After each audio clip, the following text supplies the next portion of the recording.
The bulldozer's engine roared to life at 6 a.m., its steel blade gleaming in the dawn light as it rolled toward Marcus's backyard.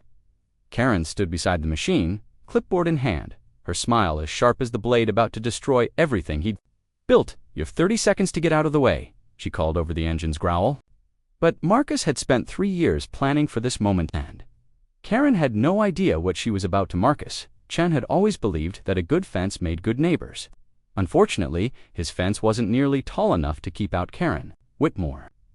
The first time he saw her, she was standing in the driveway of the house next door, hands on her hips, surveying the property like a general inspecting troops. She was a small woman with sharp features and blonde hair pulled back so tightly it seemed to stretch her face into a permanent expression of disapproval. Even from 50 feet away, Marcus could sense the trouble brewing. "There goes the neighborhood," he muttered to himself, adjusting the pH levels in his pristine backyard pool. The crystal-clear water reflected the late afternoon sun, casting dancing patterns of light across the custom stonework he'd spent months perfecting. Every tile, every plant, every carefully placed piece of outdoor furniture had been chosen with obsessive attention to detail. This wasn't just a backyard, it was his sanctuary. The pool had been 3 years in the making. After his divorce, after losing half of everything he'd worked for, this house and this perfect oasis had become his lifeline. His ex-wife Jennifer had gotten the big house in Westchester, but Marcus had gotten something better: peace, or so he'd thought. The moving truck arrived at Karen's house the next morning at precisely 7 a.m., followed by a parade of contractors, landscapers, and what appeared to be a full home renovation crew. By noon, the sound of power tools and shouting workers had shattered the tranquil silence Marcus had come to cherish. He tried to be understanding. Moving was stressful, renovations were necessary, and everyone had the right to improve their property.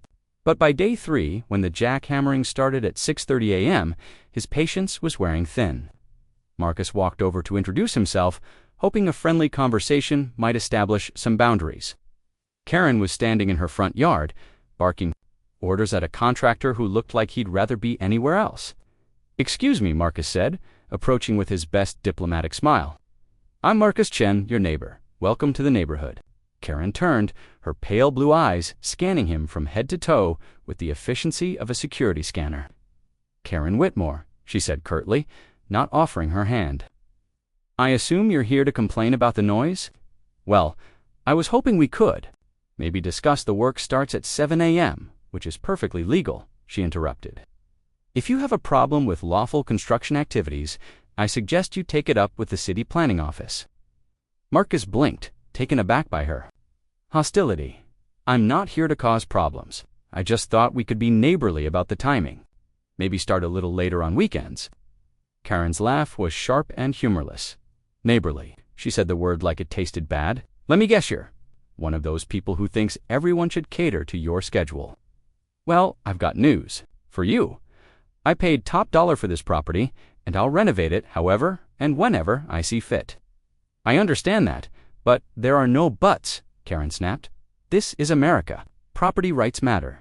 Maybe if you can't handle the sounds of progress, you should consider moving somewhere more ... suitable." The dismissive way she said suitable made Marcus's jaw tighten. He'd dealt with his share of difficult people in his 15 years as a software engineer, but Karen's instant antagonism was something else entirely. "I'm not asking you to stop working," he said carefully. "I'm just asking for consideration. I work from home, and I'm sure you'll figure it out." Karen turned back to her contractor. "Mike, I need that wall down by 5. And make sure the debris doesn't blow onto my neighbor's precious property." The sarcasm in her voice was unmistakable. Marcus stood there for a moment, processing the interaction. In 30 seconds, Karen had managed to be condescending, dismissive, and openly hostile. It was almost impressive in its efficiency. "Have a great day," he said finally, his voice steady despite the anger building in his chest. Karen didn't bother to respond. Over the next 2 weeks, the situation escalated with mathematical precision. The construction noise grew louder and started earlier. Karen's landscaping crew began using his driveway to turn around, leaving muddy tire tracks on his pristine concrete. Her contractors started parking in front of his mailbox, forcing the postal service to skip deliveries. Each time Marcus tried to address these issues, Karen met him with increasingly creative forms of passive-aggressive warfare. When he asked about the driveway situation, she had her lawyer send him a letter about frivolous harassment. When he mentioned the mailbox blocking, she installed a security camera aimed directly at his front door. But the real declaration of war came on a Saturday morning in early June. Marcus was enjoying his morning coffee on his deck, watching the sunrise reflect off his pool when he heard the sound of machinery. He looked over the fence to see a massive excavator digging what appeared to be the foundation for a large structure. By afternoon, it became clear what Karen was building: a 2-story pool house that would cast a shadow over his entire backyard for most of the day. Marcus spent the weekend researching zoning laws and building codes. The structure was perfectly legal technically. It met all the minimum setback requirements and height restrictions, but it was also clearly designed to be as disruptive as possible to his property. "Karen," he called over the fence as she supervised the construction. "Can we talk about this pool house? I think there might be a way to adjust the position. That would work better for both of us." She walked over to the fence, her expression radiating fake concern. "Oh, Marcus, I'm so sorry. Is my legal construction project bothering you?" "It's going to block all the afternoon sun from my pool," he said, trying to keep his voice calm. "If you could just move it 5 feet toward the back of your lot, move it." Karen's eyes widened in mock surprise. "But that would be less convenient for me. And as I explained before, this is my property. I can build whatever I want, wherever I want." "I understand your rights," Marcus said. "But good neighbors try to work together." "Good neighbors," Karen interrupted, "mind their own business. Good neighbors don't try to dictate what other people do with their property. And good neighbors certainly don't try to guilt-trip people into making expensive changes to accommodate their whims." She leaned closer to the fence, her voice dropping to a stage whisper. "You know what I think, Marcus? I think you're used to getting your way. I think you moved to this quiet little street expecting everyone to tiptoe around your precious pool and your precious peace and quiet. Well, surprise. The world doesn't revolve around you." Marcus felt something cold settle in his stomach. This wasn't just about property rights or neighborly consideration. This was personal. Karen was enjoying this. "Why?" he asked quietly. "What did I ever do to you?" Karen's smile was razor sharp. "You exist," she said simply. "You and your perfect little pool and your perfect little life. Some of us have to work for what we want instead of just expecting it to be handed to us." She turned to walk away, then paused. "Oh, and Marcus, this is just the beginning. I've got lots of ideas for improving my property. I hope you'll enjoy watching them all come to life." That night, Marcus sat by his pool in the fading light, trying to process what was happening. He'd dealt with difficult neighbors before: the dog that barked all night, the teenager who played music too loud, but this was different. Karen wasn't just inconsiderate, she was strategic. She was weaponizing her property improvements to make his life miserable, and she was doing it with surgical precision. The next morning, he woke to the sound of pile drivers. Karen was installing a new fence-and 8-foot privacy fence that would block his view of the small garden he'd cultivated along their shared property line. The fence was legal, of course. Everything Karen did was perfectly legal. But that afternoon, as Marcus watched the shadow of her half-built pool house creep across his patio, he realized something important. Legal and right weren't the same thing, and if Karen wanted to play games, he was more than capable of learning the rules. He pulled out his laptop and began researching. Property law, zoning regulations, homeowner association bylaws, noise ordinances, environmental regulations. He dove deep into every aspect of residential property management. If Karen thought she could bully him into submission, she was about to learn that she'd picked the wrong neighbor. Marcus had spent his entire career solving complex problems with elegant solutions: systems analysis, pattern recognition, strategic planning. These were his strengths, and Karen had just become his most challenging project. The pool house construction continued for 3 weeks. Every day, the shadow grew longer, the noise grew louder, and Karen's satisfaction became more obvious.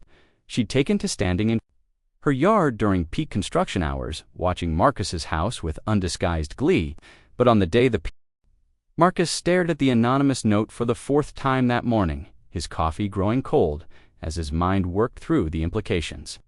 Someone was playing chess while he and Karen had been playing checkers. The question was whether this mysterious ally was a friend or simply an enemy of his enemy. The answer came sooner than expected. Karen's reaction to the pool house violation was swift and nuclear. Within hours of receiving the city's enforcement notice, she was at Marcus's front door, her face twisted with rage. "You son of a bitch," she snarled when he opened the door. "You think you're clever, don't you?" "I have no idea what you're talking about," Marcus replied calmly, though his pulse quickened. This was the first time Karen had come onto his property. The first time she'd dropped her mask of cold civility, the complaint, the measurements, the convenient timing. She stepped closer, invading his personal space. "I know it was you. Actually, it wasn't." Marcus met her glare without flinching. "But I can't say I'm disappointed with the results." Karen's eyes narrowed to slits. "You have no idea what you've started." "I didn't start anything, Karen. You built an illegal structure that violates setback requirements. That's on you. Illegal." She laughed, but there was no humor in it. "You want to talk about illegal? Let's talk about your precious pool." Something in her tone made Marcus's blood run cold. "What about my pool? Did you know that when this neighborhood was developed in 1987, there was a covenant restricting certain types of construction? A covenant that specifically mentions pools over a certain size." Karen's smile was predatory. "Your pool is 32 feet long, Marcus. The covenant restriction is 30 feet. Marcus felt the ground shift beneath him. That covenant was dissolved years ago when the HOA was established. Was it? Karen tilted her head. "Are you sure about that?" "Because I've been doing some research of my own, and I found some very interesting documents in the county clerk's office. Documents that suggest the covenant dissolution was never properly filed." She leaned closer, her voice dropping to a whisper. 30 days, Marcus. That's how long you have before I file a formal complaint. 30 days to enjoy your illegal pool before you have to fill it in." Karen turned and walked away, leaving Marcus standing in his doorway with his world crumbling around him. He immediately went to his computer and began researching property covenants, HOA documents, and dissolution procedures. Hours later, his worst fears were confirmed. Karen was right. The original covenant was still technically in effect. The HOA had assumed it was dissolved when they took over neighborhood management, but the actual legal paperwork had never been filed. It was a bureaucratic oversight that had gone unnoticed for decades until someone went looking for it. Marcus grabbed his phone and called his real estate lawyer, a sharp woman named Lisa Park, who had handled his divorce. "Lisa, I need you to look into something urgent," he said when she answered. "I may have a problem with my pool." "What kind of problem?" Marcus explained the situation, reading directly from the covenant document he'd found online. Lisa was quiet for a long moment after he finished. "This is bad, Marcus. If the covenant is still active and your pool violates it, any property owner in the neighborhood can file for enforcement. The remedy would be removal of the violating structure. Can we fight it? We can try, but it would be expensive, and the outcome is uncertain. The bigger question is how your neighbor found this information. This kind of research requires either a lot of luck or professional help." After hanging up, Marcus sat by his pool, staring at the water that had been his refuge and was now his liability. 3 years of planning, 6 months of construction. $60,000 of investment, all of it potentially worthless because of a 37-year-old piece of paper. But as he sat there, something nagged at him. Karen's research had been too precise, too targeted. She'd known exactly what to look for and where to find it. That suggested either extraordinary dedication or inside information. His phone buzzed with a text from an unknown number. "Check your mailbox. Time to level the playing field." Marcus walked to his front door and found another envelope, this one thicker than the first. Inside was a manila folder containing photocopied documents, photographs, and a detailed timeline. The header read, "Karen Whitmore, A History of Neighborhood Warfare." Marcus opened the folder and began to read. What he found made his blood run cold. Karen hadn't moved to their quiet street by accident. Over the past 8 years, she had lived in 4 different neighborhoods, each time targeting a specific neighbor for systematic harassment. The pattern was always the same. Identify the neighbor with the most to lose. research their vulnerabilities, then wage a campaign of legal warfare designed to force them to sell their homes at below market prices. The documents showed her previous victims: a retired teacher in Portland whose garden pond was deemed a wetland violation, a young family in Austin whose home office was declared an illegal commercial operation, an elderly couple in Phoenix whose deck was found to violate an obscure homeowner association rule. In each case, Karen had purchased the targeted property after her victims were forced to sell. She wasn't just a difficult neighbor, she was a predator who had turned property acquisition into an art form. But the most chilling document was at the bottom of the stack, a real estate listing for Marcus's house. The listing was dated 3 months in the future and showed his property for sale at 20% below market value. At the bottom of the page, in small print, was the name of the prospective buyer: Whitmore Properties, LLC. Karen had been planning to steal his house from the moment she moved in next door. Marcus's hands shook as he reached for his phone. This time, the call wasn't to his lawyer, it was to the number that had texted him. "You've read the file," a woman's voice said when she answered. She sounded young, maybe early 30s, with a slight southern accent. "Who are you?" Marcus asked. "Someone who's been tracking Karen Whitmore for a very long time. My name is Sarah Mitchell, and she destroyed my family 3 years ago in Austin. The home office violation. My husband's architecture firm, he ran it out of our converted garage, completely legal, properly zoned, all permits in order. Karen moved in next door and immediately started filing complaints. Noise violations, parking violations, signage violations. None of them stuck until she found an obscure city ordinance about residential business operations." Sarah's voice grew harder. "The legal fees broke us. We had to sell the house, and my husband's business never recovered. We lost everything because one person decided she wanted our property." "How did you find me?"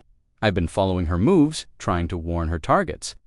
"You're not the first, Marcus, and you won't be the last unless someone stops her." Marcus looked out at his pool, understanding flooding through him. "The pool house complaint. That was you, first shot across the bow. But the pool covenant is real, and she will file that complaint in 30 days unless we give her a reason not to." "What kind of reason?" "The kind that involves her own vulnerabilities. Karen is very good at finding other people's weak spots, but she's not as careful about protecting her own." "That's where you come in." "What do you mean? You're a systems analyst, right? You understand how to find patterns, exploit weaknesses, turn strengths into liabilities." "Yes, but then you understand that Karen has made one critical error in her strategy. She's gotten greedy. She's operating in multiple states simultaneously, using shell companies and forged documents. That's federal fraud, Marcus. Mail fraud, wire fraud, conspiracy. The FBI would be very interested in her activities." Marcus felt a spark of hope. "Do you have evidence?" "Some, but I need someone with your skills to help connect the dots. Someone who can analyze her financial records, trace her shell companies, map out her entire operation. Someone she's already targeted so the FBI won't question the source of the investigation." "This is dangerous," Marcus said. "If she finds out we're working together, she's going to take your house either way," Sarah interrupted. "The only question is whether you're going to fight back or just let her win." Marcus closed his eyes, weighing his options. He could try to fight the covenant violation through legal channels, but Karen had already proven she was better at that game than he was. He could try to sell the house before she filed the complaint, but that meant letting her win and abandoning the life he'd built, or he could take the fight to her. "What do you need?" he asked. "Access to her financial records, bank statements, tax returns, property transfers, backward transfers, anything that shows the pattern of her operations. The kind of information that would require someone to get very close to her." "How close?" "Close enough to earn her trust. Close enough to make her think she's won." Marcus understood immediately. Sarah wasn't just asking him to investigate Karen, she was asking him to become bait. "There's something else," Sarah continued. "Karen's not working alone. She has a partner, someone who helps her research properties and identify targets.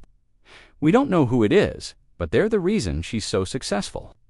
Take down the partner, and Karen's entire operation collapses. How do I find them? You don't. You make them come to you." That evening, Marcus sat on his deck, staring at his pool and thinking about the choice he had to make. He could play it Karen's expression shifted from suspicion to satisfaction so quickly that Marcus almost missed it. She stepped back from the door, gesturing for him to enter with theatrical magnanimity. "Well," she said, her voice dripping with false graciousness, "this is unexpected. Please, come in." Karen's house was exactly what Marcus had expected: pristine, cold, and designed for show rather than comfort. Every piece of furniture looked like it had been staged for a magazine shoot, and the walls were covered with certificates, awards, and what appeared to be legal documents in expensive frames. "Coffee?" Karen asked, leading him to a dining room table that could have seated 12. "That would be nice, thank you." As Karen busied herself in the kitchen, Marcus scanned the room, noting the details Sarah had taught him to look for. The office was visible through an open doorway, with multiple computer monitors and filing cabinets that looked more suited to a law firm than a residential home. On the kitchen counter, he spotted a stack of mail addressed to various business names he didn't recognize. "Here we are," Karen said, returning with 2 cups of coffee and settling across from him. "Now, what's this about looking at things all wrong?" Marcus took a deep breath, channeling every acting class he'd taken in college. "I've been thinking about what you said the other day, about me expecting everyone to cater to my schedule and my preferences, and I realized you're right." Karen's eyebrows rose slightly. "Am I? I moved to this street expecting it to stay exactly the way it was when I bought my house. That's not fair to other property owners who want to improve their homes. I'm sorry for being so resistant to your renovations." "That's quite an admission," Karen said, leaning back in her chair. "What brought about this change of heart, honestly?" "The pool house situation made me realize how selfish I was being. You have every right to build whatever you want on your property, and I was wrong to try to interfere with that." Karen's smile was sharp and satisfied. "Yes, you were. But I appreciate you acknowledging it. I was wondering," Marcus continued, his voice carefully humble, "if there might be a way for us to start over. I know I've been a difficult neighbor, and I'd like to make amends." "What did you have in mind?" "Well, I know you're having to tear down the pool house because of the setback violation. I was thinking, what if I paid for half the cost of rebuilding it in the correct location?" Karen's eyes lit up with interest. "That's generous of you. It's the least I can do. I feel terrible that my complaints might have triggered the city inspection." Marcus paused, watching Karen's reaction carefully. "Although I have to admit, I'm curious about who actually filed the complaint." "The city said it was anonymous. Probably one of the other neighbors," Karen said dismissively. "People love to meddle in other people's business." "True. I just hope whoever it was doesn't cause similar problems for other projects." "Are you planning any other improvements?" Karen's expression became guarded. "Why do you ask?" "Just curious. And I want to make sure I don't react the same way I did to the pool house. If I know what's coming, I can be supportive instead of resistant." For a moment, Karen seemed to be weighing whether to trust him. Then her ego won out over her caution. "Well," she said, leaning forward conspiratorially, "since you're being so reasonable, I suppose I can share some of my plans. I'm thinking about adding a workshop in the back corner of my lot. It would be for my consulting business." "What kind of consulting do you do?" "Property management and development. I help people maximize the value of their real estate investments." Karen's smile had a predatory edge. "It's quite lucrative when you know what you're doing. That sounds fascinating. I'd love to hear more about it sometime." "Maybe we should get together for dinner this week," Karen suggested. "I could tell you about my business, and we could discuss our mutual property concerns." "I'd like that very much," Marcus said, finishing his coffee, and Karen, "Thank you for being so gracious about my apology. I know I don't deserve it." "Everyone deserves a second chance," Karen said magnanimously. "I'm just glad we can be proper neighbors now." As Marcus walked back to his house, he felt sick to his stomach. Playing the role of the penitent neighbor had been harder than he'd expected, and Karen's obvious satisfaction at his supposed humiliation made it worse. But he'd accomplished his goal. He was now inside her circle of trust. His phone buzzed as he reached his front door. Sarah's number. "How did it go?" she asked when he answered. She bought it completely. "We're having dinner this week so she can tell me about her property management consulting business." "Perfect. That gives us time to set up surveillance equipment and prepare for the next phase." "Surveillance equipment? Audio recording devices, hidden cameras, digital forensics tools." Karen is going to incriminate herself. but we need to capture every word. This is starting to feel like a spy movie. Marcus, what Karen is doing is organized crime. She's running a sophisticated fraud operation that has destroyed dozens of families.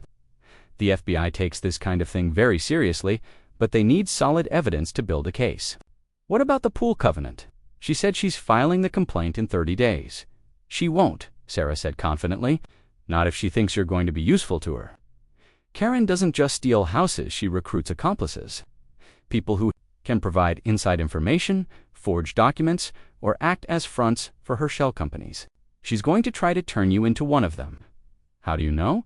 Because that's how she operates. She did the same thing to a retired banker in Phoenix, a real estate agent in Portland, and a city planning official in Denver. She finds people with skills she needs and compromises them. Marcus felt a chill run down his spine. Compromises them how? By making them complicit in her crimes. Once you've helped her defraud someone, she owns you. You can't expose her without exposing yourself. But I'm not actually going to help her commit crimes. She doesn't know that, and by the time she figures it out, we'll have everything we need to bring her down. That evening, Marcus researched Karen's business more thoroughly. Whitmore Properties LLC was registered in Delaware, with a P.O. Box address and no listed employees. The company had purchased 17 properties in the past 5 years, all in residential neighborhoods, all sold within months of acquisition at substantial profits. But the more he dug, the more complex the web became. Karen had multiple shell companies, business partnerships with entities that led to other entities, and financial transactions that crisscrossed state lines in patterns that seemed designed to obscure rather than clarify. Sarah had been right. This was organized crime, sophisticated and methodical. The next morning, Marcus found another envelope under his door. This one contained a single photograph. Karen shaking hands with a man in an expensive suit outside a courthouse. On the back, someone had written, Judge Harrison Mitchell, Harris County, Texas. Sarah's father-in-law died by suicide after losing his home to Karen's operation. Marcus stared at the photograph, understanding flooding through him. Sarah wasn't just tracking Karen out of professional interest or general justice. This was personal. Karen had destroyed Sarah's family so thoroughly that it had driven a man to take his own life. He called Sarah immediately. You didn't tell me about your father-in-law, he said when she answered. A long pause. How did you find out? Someone left me a photograph. Sarah, I'm sorry. I had no idea. Harold was a good man, Sarah said quietly. 30 years on the bench, spotless reputation, devoted grandfather. Karen destroyed him in 6 months. How? She bought the house next to his and immediately started documenting every minor code violation she could find. Harold's house was built in 1952. There were dozens of grandfathered elements that didn't meet current codes. Karen filed complaint after complaint, forcing Harold to spend thousands on upgrades and legal fees. Sarah's voice became strained, but the real damage was to his reputation. Karen spread rumors that he was using his judicial position to avoid code enforcement. She manufactured evidence of conflicts of interest, forged documents suggesting he'd taken bribes from contractors. None of it was true, but the investigation ruined him. Jesus, he resigned from the bench rather than fight it. Lost his pension, his reputation, everything. The stress triggered a heart attack, and while he was in the hospital, Karen's shell company made an offer on his house. Harold took it because he couldn't afford the legal fees to fight anymore.